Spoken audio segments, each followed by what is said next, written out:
అసలు సినిమాల్లోకి వెళ్ళాలి లేదా పాడాలి అనే ఉత్సాహం ఎందుకు వచ్చిందండి? నిలదొక్కుకోవడం కష్టమైన ఫీల్డ్, అది అందరికీ తెలిసిన విషయమే. అసలు వెళ్ళాలని తాపత్రయం తప్ప అక్కడ ఇంత కాంపిటీషన్ ఉంటుందనో లేకపోతే ఇంత చాలా గందరగోళం ఉంటుందని తెలియదు. చిన్నతనం వెళ్ళాలి పాడాలి అని ఒక తాపత్రయం, ఎవరిస్తారో ఎవరో కూడా తెలియదు. నాన్నగారు ఓకే అన్నారా? ఈ వెనక మా నాన్నగారు ఎప్పుడు నాకు ఎంకరేజ్మెంటే. చిన్న చిన్న కచేరీలు ఇచ్చేవాడిని, ప్రోగ్రామ్స్ అవి ఇస్తూ ఉండేవాడిని. అలాగే ఘంటసాల గారి పాటలు, బాలసుబ్రహ్మణ్యం గారి పాటలు మంచి మంచి పాడుతూ ఉండేవాడిని కచేరీలు. వింజమూరి గానమంజరి అని పెట్టుకుని దాంతో ఒక చిన్న ఆర్కెస్ట్రా తయారు చేసుకుని దాంతో పాడుతూ ఉండేవాడిని. ఆ పాడుతూ ఉన్నప్పుడు మా మేనమామ, మా పెద్ద మేనమామ గారు, మా నాన్నగారి బ్రదరు, అతనికి సంగీతం అంటే చాలా ఇంట్రెస్ట్. ఆయన ఏమన్నారంటే, ఒరే నాకు తెలిసిన రాజుగారు ఒక ఆయన ఉన్నారు ప్రొడ్యూసరు, ఆయన దగ్గరికి నేను తీసుకెడతాను, మనకి తెలిసిన ఫ్రెండ్ ప్రెసిడెంట్ వాళ్ళ రిలేషను, ఆయన దగ్గర లెటర్ తీసుకుని వెళదాం, నేను తీసుకెడతాను నిన్నని తీసుకెళ్ళారు. తీసుకెళ్ళిన తర్వాత ఇప్పుడు చెన్నైలో ఉండాలి, ఉంటేనే కానీ అవకాశాలు రావని చెప్పారు. అంతే కదా, తిరుగుతూ ఉండాలి. అట్లూరు పూర్ణచంద్రరావు గారు ప్రొడ్యూసర్, ఆయన దగ్గరికి తీసుకెళ్ళారు. తీసుకెళ్తే ఆయన పాడమన్నారు, పాడాను. ఘంటసాల గారు వాయిస్ లాగా ఉంది, మన రామకృష్ణ ఉన్నాడు, ఇప్పుడు బాలసుబ్రహ్మణ్యం ఉన్నారు, మరి చూద్దాం అన్నారు. అంతే, ఇంకేం మాట్లాడలేదు ఆయన. సరే మీరు ట్రై చేసుకోండి అని చెప్పి అన్నాడు. సరే ఉండడానికి షెల్టర్ కావాలి. మా మావయ్య ఫ్రెండ్ ఒక ఆయన అక్కడ మనాలి అని చెన్నైకి దగ్గరలో ఉంది, వాళ్ళ ఇంట్లో షెల్టర్ ఏర్పాటు చేశారు. అక్కడి నుంచి చెన్నైకి వచ్చి రోజు ఎవరిని కలుసుకోవాలి ఏంటన్నది అలాగా స్టూడియోల దగ్గరికి వెళ్ళి నుంచునేవాడిని. ఎవరు మా మావయ్య దగ్గర పెట్టి వెళ్ళిపోయాడు. అంతే అంతే కదా, తిప్పలు మీ. తర్వాత ఇలా చూస్తుంటే ఎవరు కావాలంటే నేను మ్యూజిక్ డైరెక్టర్స్ని వాళ్ళని కలవాలంటే లోపలికి వదిలేవారు కాదు, పంపరండి. అవును. సరే ఇది సుఖం లేదని ఒక వారం రోజులు చూసి వెళ్ళిపోతుంటే ఈయన ఎవరైతే షెల్టర్ ఇచ్చారో ఆయన ఇంటికి ఒక వ్యక్తి వచ్చారు, కృష్ణారావు గారని. ఆయన వచ్చి ఎవరు ఈయన ఇదంటే ఇలా పాడతాడని, బాగా పాడుతుంటే ఏదో ఒక పాట పాడన్నారు. పాడాను. పాడిన తర్వాత నా ఫ్రెండే బాలసుబ్రహ్మణ్యం, వాడి దగ్గరికి తీసుకెళ్తాను నేను. తీసుకెళ్తే నీకు వాయిస్ టెస్ట్ అది చేస్తాడు. చేసి నాకు బాలసుబ్రహ్మణ్యానికి ఎలా ఫ్రెండ్ అంటే, బాలసుబ్రహ్మణ్యం మేము సోలాయిమేడ్ అని అక్కడ ఉండేవారు ఫస్ట్, బాలసుబ్రహ్మణ్యం గారు ఎర్లీ స్టేజెస్లో. అప్పుడు ఈయన చొక్కా, ఈయన వాచీలు అన్నీ పెట్టుకునేవాడు బాలసుబ్రహ్మణ్యం. నేను తర్వాత కలిసినప్పుడు కూడా ఆ సందర్భాలు చెప్పారు ఆయన, బాలసుబ్రహ్మణ్యం గారు. సో ఆ రకంగా బాబు బాబు అని పిలుస్తాడు ఈయన్ని, బాలు గారు. సో మా ఇంటికి తీసుకెళ్తానని ఆయన ఇంటికి తీసుకెళ్ళారు. తీసుకెళ్ళి నెక్స్ట్ డే బాలు గారి ఇంటికి తీసుకెళ్ళారు. తీసుకెళ్ళాక బాలసుబ్రహ్మణ్యం గారు ఎవరు ఇతను ఇదంటే, ఆయనకి ఇలా చెప్పకుండా మా బావమరిది అని చెప్పారు.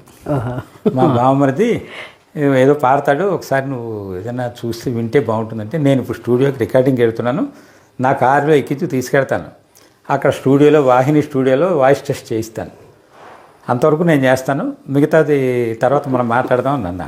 ఆయన బిజీ షెడ్యూల్లో కారు ఎక్కమన్నారు, ఆయన పక్కన కూర్చోబెట్టుకున్నారు. చాలా గ్రేట్. అసలు ఒక్క పరిచయంలోనే అంత ఆదరణ చూపించిన ఇది. తీసుకెళ్లారు. తీసుకెళ్లి వాహిని స్టూడియోలో ఒక పక్క సత్యం గారు, ఒక పక్క కేవి మహాదేవన్ గారు మ్యూజిక్ జరుగుతున్నాయి. ఇద్దరికి పరిచయం చేసి తను పాడతాటండి ఒకసారి వినేయండి మీరని, నేను వేరే రికార్డింగ్ ముందు వెళ్ళిపోతున్నానని నన్ను దింపేసి వెళ్ళిపోయారు ఆయన. సత్యం గారు పాడమన్నారు, పాడాను. ఆయన మహాదేవన్ గారు పాడమన్నారు, పాడాను. పాడితే ప్రతి వాళ్ళు ఇదే మాట, ఘంటసాల గారు ఛాయలు బాగా కనిపిస్తున్నాయి కాబట్టి ఇప్పుడు రామకృష్ణ ఉన్నాడు, బాలసుబ్రహ్మణ్యం ఉన్నాడు, సో అవకాశాలు కొంచెం మరి ఎలాగ నాన్న చాలా తక్కువ, నువ్వు ఏం చేస్తావంటే ఇలాగ మ్యూజిక్ పాస్ అయినంటే చక్కగా మ్యూజిక్ అదే టీచర్గా ఏదైనా చేసుకోవచ్చు కదా అని సలహాలు ఇచ్చారు. సరే అయిపోయిన తర్వాత బాలు గారు మళ్ళీ వెళ్ళేటప్పుడు వచ్చారు. ఏమన్నారంటే ఇలాగన్నారండి అంటే, నా సలహా కూడా అదే బాబు, ఇక్కడ ఉంటే ఎవరు అవకాశాలు ఇస్తారో చాలా కష్టం కదా అంటే, నాకు కొంచెం పౌరుషం వచ్చింది. వచ్చి బాలు గారిని అడిగాను, ఏమండి మేము కొత్తగా వచ్చాం సార్, మీరు ఘంటసాల మాస్టర్ తర్వాత మీరు ఎక్కువ పాటలు పాడుతున్నారు, సో మాలాంటి వాళ్ళకి అవకాశం ఏదైనా వస్తే మీరు అంటే, నేనేం చెప్పను, నాకు ఎవరితో నేను రికమెండ్ చేయను అసలు అది ఇది అన్నారు. సరే వద్దులండి, మీరు తినే అన్నంలో మెతుకులు కింద పడతాయి, ఆ మెతుకులు మేము ఏరుకు తింటాను అంటే, నేను అసలు కింద పడకుండా తింటానన్నారు ఆయన. మాట నాకు ఇప్పటికీ బాగు అని మీరు నా మాట విని అక్కడే అర్థమైంది కదా, ఏది వదులుకోని అని మాట అన్నారు. మీరు ఇక్కడ ఉన్న ఎవరు అవకాశాలు ఇవ్వరని చెప్పేశారు ఇండైరెక్ట్గా. సరేలేండి, నా ప్రయత్నం నేను చేసుకుంటాను గురువుగారిని దండం పెట్టాను, అసలు మీరు విడిచిపెట్టలేదు మీ పట్టుదలని అనేసి నన్ను ఎవరైతే తీసుకొచ్చారో ఆయనతో ఈ మాట చెప్పాను. చెప్పగానే ఆయన అన్నారంటే, నువ్వు అలా ఉండు, నా ఫ్రెండ్ ఒక ఆయన ఉన్నారు కాకినాడ, ఆయన వచ్చి ఈ మొత్తం సినిమా యాక్టర్స్ కానీ సింగర్స్ కానీ ఇంకోళ్ళు కానీ ఎవరు రావాలన్నా ఆయన థియేటర్లోనే సినిమా చూడాలి. సుదర్శన్ ప్రివ్యూ థియేటర్ దాని పేరు. అది ఎవరిదంటే రాఘవేంద్రరావు గారి తండ్రిది, కేఎస్ ప్రకాష్ రావు గారి స్టూడియో అది. సో అక్కడికి అందరూ వస్తుంటారు, అక్కడ అందరికీ పరిచయం చేయిస్తాడు, ఆయన దగ్గరికి తీసుకెళ్తానని తీసుకెళ్ళారు.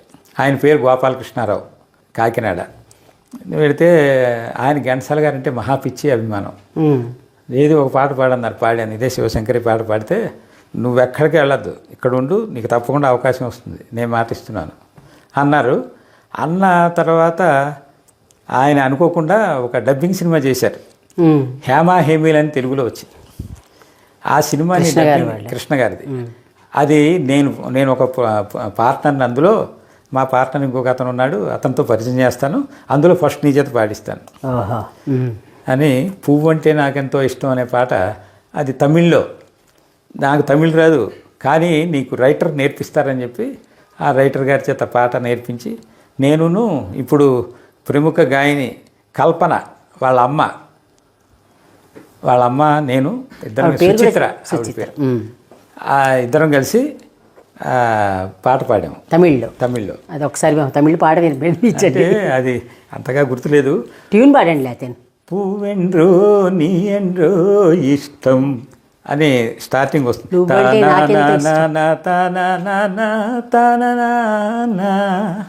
అది డ్యూయట్ అనమాట అండి. అది పాడాము. పాడిన తర్వాత ఆ సినిమా అక్కడ బాగా ఆడిందండి. అంటే ఫస్ట్ అవకాశం మీకు తమిళ్లో వచ్చింది. అది బాగా ఆడిందా. సో ఆ తర్వాత మళ్ళీ ఇంకప్పుడు ఆయన స్టూడియోకి అందరూ వస్తుంటే జీకే వెంకటేష్ గారు వచ్చారు ఒకరోజు. వస్తే ఆయన పరిచయం చేశారు. పరిచయం చేస్తే, ఎరా ఏ ఊర్రా అన్నాడు. ఇలా ఎరా అని చాలా అభిమానంగా, ఆయన పెద్ద ఆయన ఎన్నో సినిమాలు హిట్ చేశారు, ఇళయరాజా గురువు గారు ఆయన. సో ఇలా అంటే, సరే ఒకసారి ఇంటికి వచ్చి కనిపించున్నారు. సరే అలా ఇంటికి వెళ్ళడం, ఆయన కలవడం జరిగింది. అప్పుడు ఓ ఇంటి భాగవతం అనే సినిమాకి ఆయన మ్యూజిక్ చేస్తున్నారు. దానికి నవతా కృష్ణరాజు గారని ఆయన ప్రొడ్యూసర్. నాదేం లేదురా, నువ్వు ఆయన ప్రొడ్యూసర్ గారు ఓకే అంటే నేను పాటిస్తాను, అలాగే డైరెక్టర్ కూడా ఓకే అనాలి, ఇప్పుడు ఇన్ని రకాలు ఉన్నాయి నీకు టెస్ట్లు, అందులో నువ్వు నెగితే నేను నీకు ఇచ్చేస్తాను పాట అన్నారు. సరేనండి, అయితే వెళ్ళి నవతా కృష్ణరాజు గారిని కలిశాను. కలిస్తే డైరెక్టర్ గారు వచ్చి సుమా వాళ్ళ నాన్నగారు, ఆయన మన పేరు యాంకర్ సుమా వాళ్ళ మామగారు దేవదాస్ గారు, ఆయన డైరెక్టర్. అది మీరు నాన్నగారు అనేసరికి నేను ఆగిపోయాను, మామగారు. అది ఆయన విని, నాన్న నువ్వు బాగా పాడితే తప్పకుండా నీకు అవకాశం ఇస్తాను అందులో అని చెప్పని ఆ ఫస్ట్ సాంగ్ అది పాడించారండి నా చేత. పాడండి, తెలుగులో ఫస్ట్ పాట. అది ఓ ఇంటి భాగవతం సినిమా పేరు. చందమామ రావే జాబిల్లి రావే, ఈవేళ అల్లరి శృతి మిల్చనీవే, చందమామ రావే జాబిల్లి రావే. ఇది పల్లవి. బాగా పాపులర్ ఆల్ ఇండియా రేడియోలో బాగా వచ్చేదండి. అదే కదా మరి మాకు పాటలు వినడానికి జనరంజనే. చెప్పండి. ఈ పాట అయిన తర్వాత చాలా బాగుందని చెప్పి అందరూ మెచ్చుకున్నారు. ఆ తర్వాత ఇంకా రకరకాలుగా జేవి రాఘవులు గారు పరిచయం అయ్యారు. జేవి రాఘవులు గారు ఘంటసాల గారి శిష్యులు. నేను వెళ్ళే టైంకి అసలు అనుకున్నటువంటి ఘంటసాల మాస్టర్ని చూడాలనుకున్న తాపత్రయం నేను వెళ్ళకముందే ఆయన స్వర్గస్థులు చేశారు. కానీ నేను వదలకుండా వాళ్ళ ఇంటికి వెళ్ళాను. పెడితే వారి సతీమణి గారు సావిత్రమ్మ గారు ఎంత ఆదరణగా పిలిచారో. పిలిచి వారి అబ్బాయి విజయ్ కుమార్ అని అతను కీబోర్డు వాయించేవాడు. డబ్బింగ్ కూడా ఇచ్చారు. డబ్బింగ్ చెప్పింది ఇతనండి, రత్నకుమార్. వాళ్ళిద్దరూ ఉన్నారు. వాళ్ళిద్దరూ ఏ ఊరండి అది ఇది అంటే పలానా చెప్పగానే చాలా అభిమానంగా ఉండేవారు నాతోటి. వాళ్ళు రండి నాన్నగారు నేను ఇంట్లో చూపిస్తే అవన్నీ చూసి తరించిపోయాను నిజంగా. ఆయన ఆల్బమ్స్ కానీ అవన్నీ చూసి, నాన్న ఇంట్లో భోజనం చేస్తాను కానీ వెళ్ళకూడదని ఆవిడ పాపం భోజనం పెట్టారు. భోజనం పెట్టి ఏ ఊరు నుంచి వచ్చానన్న, చాలా కష్టపడాలి, ఇక్కడ చాలా దిగ్గజాలు ఉన్నాయి, అవన్నీ దాటుకుని వెళ్ళాలి నువ్వు అన్నారు ఆవిడ. అంటే మీ ఆశీర్వాదం ఉంటే చాలమ్మా, ఆశీర్వాదం తీసుకున్నాను. ఆ తర్వాత ఇంటికి వెళ్ళాను. ఆ తర్వాత జేవి రాఘవన్ గారు ఒక సినిమా ఆంజనేయ చరిత్ర అని మలయాళం సినిమా అమ్మ, అది 200 రోజులు ఆడింది మలయాళంలో. అది తెలుగులో ఆంజనేయ చరిత్ర అని తీశారు. దానికి జేవి రాఘవన్ గారు కండక్ట్ చేశారు. దానికి వచ్చి దక్షిణామూర్తి గారు మ్యూజిక్, సుసర్ల కాదు, మలయాళం దక్షిణామూర్తి గారు అని ఒక ఆయన దిగ్గజం. మన సుసర్ల దక్షిణామూర్తి గారి లాగా ఆయన ఒక దిగ్గజం మలయాళంలో. జేసుదాస్ గారు పాడారు మొత్తం అన్ని పాటలు. అందులో ఒక పాట నువ్వు పాడిది కానీ అన్నారు ఫస్ట్, తర్వాత 2 పాటలు ఇచ్చారు.